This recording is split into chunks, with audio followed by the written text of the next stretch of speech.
Tulad ng unang dalawang laro, maganda rin ang simula ng Gilas Pilipinas laban sa Italy kagabi. Lamang sila sa dulo ng first quarter, 23-20. Pero sa second quarter, dito na nagsimula magparamdam ang opensa ng Italy. 48-39 ng score sa halftime, lamang ang Italy. Sa third quarter, patuloy ang hot shooting ng Azzurri squad. 13 na ang lamang pagpasok ng fourth. Sinubukang humabol ng Gilas pero bigo. Sa huli, panalo ang Italy 90-83. Nagpaalam na rin ang Pilipinas sa kanilang tsansa na makapasok sa second round ng World Cup.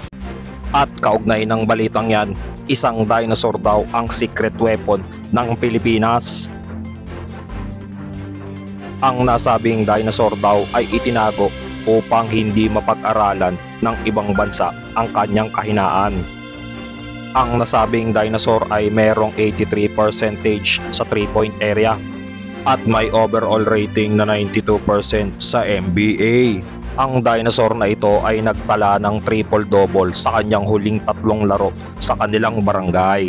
Naiulat din ang pagsisisi ni Coach Chot Reyes sapagkat hindi niya pinaglaro ang nasabing dinosaur.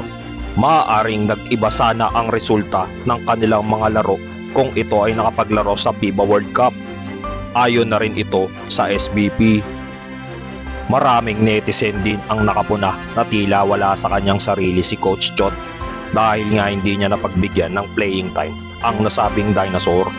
At batay sa aming source, ito ay gagamitin ng Gilas Pilipinas sa paparating na FIBA World Qualifiers kung saan makakaharap ng Gilas ang mga malalakas na bansa gaya ng France, Montenegro at iba pa. Para sa iba pang update ukol sa Gilas Pilipinas, manatiling nakatutok sa Teleradyo sa East 30 at huwag kalimutang mag-subscribe sa ating YouTube channel.